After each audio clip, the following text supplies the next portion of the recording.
बच्चों कैसे हैं आप सब। मैं उम्मीद करता हूँ आप सब बहुत अच्छे होंगे, बहुत बढ़िया होंगे और आपकी तैयारी चल रही होगी। तो हम लोग भारतीय इतिहास में संगम काल का फर्स्ट पार्ट देख लिए थे और आज हम लोग संगम लिटरेचर यानी संगम पीरियड का सेकंड पार्ट देखेंगे और इसको समझेंगे कि इसमें कौन कौन से राजवंश आते थे, कौन कौन सी डायनेस्टी आती थी और उस वंश में स्टार्टिंग में कौन था, अंत में कौन था और बीच में कौन था। ठीक है ना, इसको देखेंगे। तो चैनल को स्टार्ट करने से पहले सबसे पहले आप लोग सब्सक्राइब कर लीजिए ताकि ऐसा ही लेक्चर आपको मिलती रहे और आपकी तैयारी में मददगार साबित होता रहे। तो चलिए संगम साहित्य को स्टार्ट करते हैं।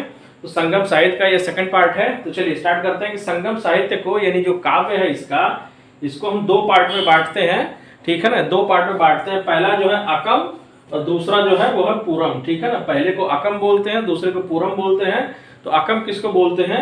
मूल विषय जो इसका था वो प्रेम प्रसंग था। ठीक है ना, अकम जिसको बोलते हैं इसका जो मेन सब्जेक्ट था वो क्या था? वो प्रेम प्रसंग था। ठीक है ना, और सेकंड जो है पूरम, तो पूरम का जो मेन विषय था वो क्या था? वो युद्ध था। ठीक है ना, पूरम की बात जो करता है वो युद्ध की बात करता है और अकम जो बात करता है वो प्रेम प्रसंग की बात करता है। ध्यान दीजिएगा, इसको दो पार्ट में संगम साहित्य को जो है बांटा गया है। ठीक है, चलिए संगम साहित्य में हमें तमिल प्रदेश के 3 राज्यों के बारे में जिक्र हमें मिलता है। तमिल प्रदेश इसके पहले वाले लेक्चर में हम लोगों ने देखा था, तमिल लिटरेचर के बारे में बात करता है।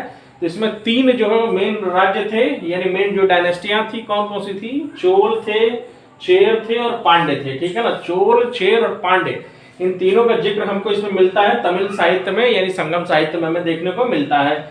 चलिए नेक्स्ट पॉइंट देखते हैं कि संगम युगीन राज्यों में सर्वाधिक जो शक्तिशाली था वो कौन था? वो चोल थे। सर्वाधिक शक्तिशाली अगर किसी को माना जाएगा तो वो इन तीनों में चोल जो थे वो सर्वाधिक शक्तिशाली थे और इनकी जो नेवी थी यानी जो इनकी जल सेना थी वो बहुत ज्यादा ताकतवर थी। श्रीलंका तक इन्होंने अपना ऑपरेशन किया था। ठीक है ना, चलिए नेक्स्ट देखते हैं। यह पेन्नार और दक्षिणी वेल्लारू नदियों के बीच स्थित था और इसका सबसे जो प्रतापी राजा था चोलों का वो था कारिकल। ठीक है ना, याद रखिएगा कारिकल जो था वो सबसे ज्यादा शक्तिशाली राजा था और सबसे फेमस राजा था। जैसे जो कुषाण वंश में पढ़ा था कनिष्क था। ठीक है ना, इसको ध्यान दीजिएगा। चोलों में सबसे ज्यादा ताकतवर अगर कोई रहा, सबसे ज्यादा फेमस कोई रहा तो वो कारिकल रहा। ठीक है ना, चलो नेक्स्ट पॉइंट देखते हैं कि कारिकल ब्राह्मण मतानुयायी था और इसे ब्राह्मण धर्म का राजकीय संरक्षण प्रदान किया। ठीक है ना, ये ब्राह्मण धर्म को मानने वाला था और ब्राह्मण धर्म को जो है इसने राजकीय संरक्षण प्राप्त किया। ब्राह्मण धर्म को समाप्त नहीं होने दिया और ज्यादा बढ़ावा दिया, प्रचार प्रसार किया। ठीक है, चलिए नेक्स्ट देखते हैं कि पुहार नाम का जो पत्तन है उसका निर्माण इसी के समय में हुआ था। ठीक है ना, पुहार नाम का जो पत्तन है, जो पोर्ट है, ये पोर्ट जो है इसी के समय बनाया गया था यानी कारिकल के समय बनाया गया था। ठीक है ना, चलिए नेक्स्ट पॉइंट देखते हैं कि इसने कावेरी नदी के मुहाने पर बांध बनवाया। किस लिए बांध बनवाया? ताकि सिंचाई करने के लिए नहरों का निर्माण कराया गया। ठीक है ना, इसने कावेरी नदी पे क्या बनाया?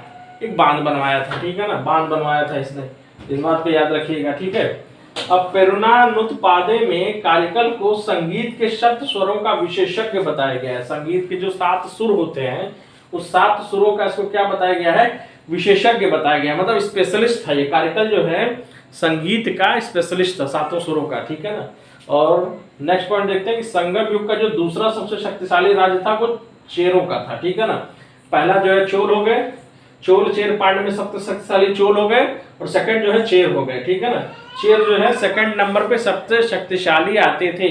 इसके बाद देखा जाए कि आधुनिक काल प्रांत में स्थित था।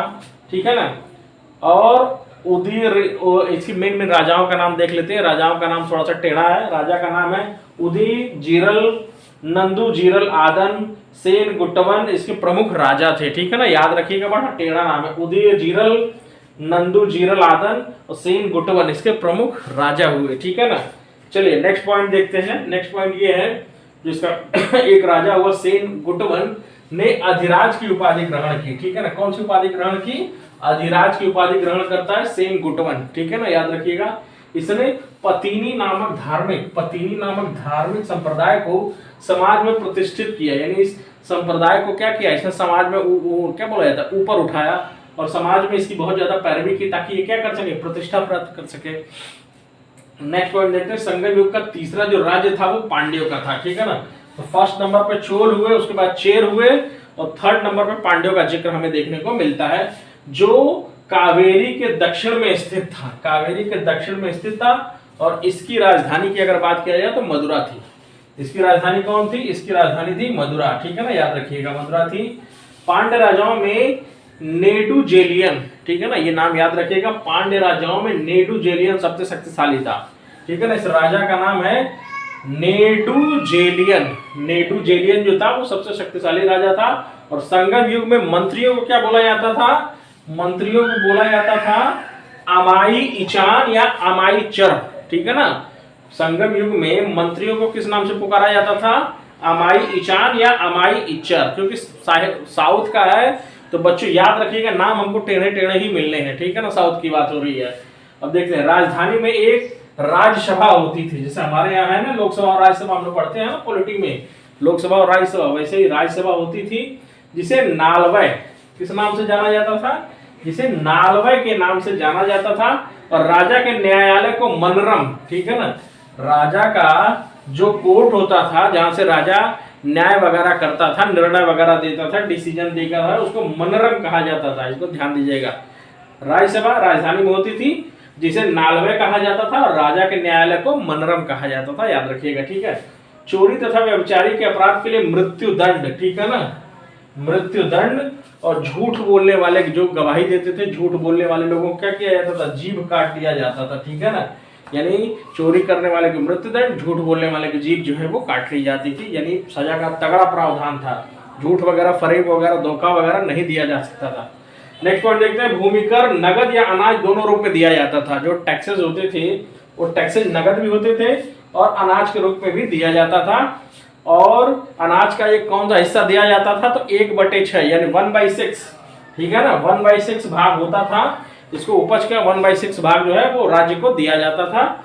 इसके बाद व्यापारियों से भी सीमा शुल्क व चुंगी वसूल की जाती थी। व्यापारियों से सीमा शुल्क व चुंगी क्या की जाती थी? वसूल की जाती थी, यानी व्यापारियों को भी छोड़ा नहीं जाता था।